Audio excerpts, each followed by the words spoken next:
Level 2 with a sphere. So we started with some O's and we did some 1s, and now, just like with our hoops, we expand into our sphere with our sphere. So now the end of our sphere is basically kind of like the near sphere, where it's at the end of our hand.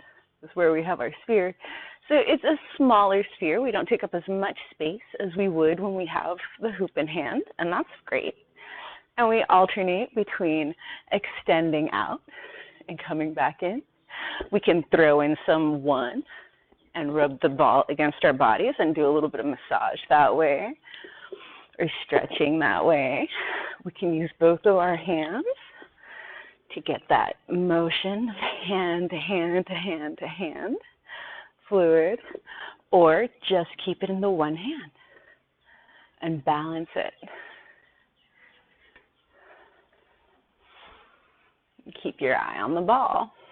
Shift your foot position. So similar to levels O through 2 with hoopment, we try to keep our sphere relatively stationary, but we do shift our feet position so we get a sense of what it feels like to move through space when our feet are in that particular position.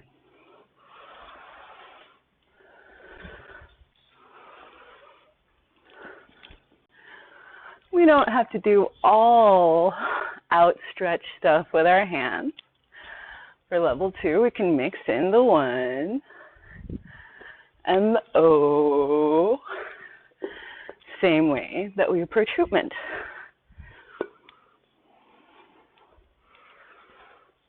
Just kind of mixes things up for us. It gives us a different way to explore circular movement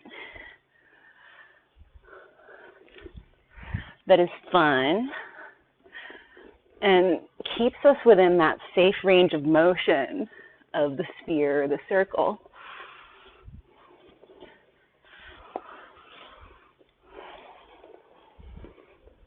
Remember to breathe. And like I like to keep my eye on the hoop, I like to keep my eye on the ball.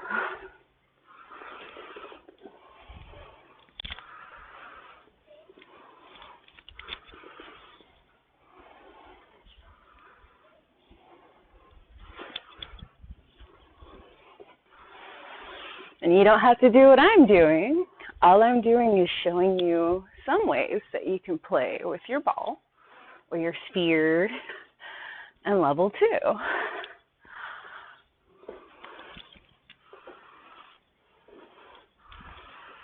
And all right, so that's level 2 with a sphere.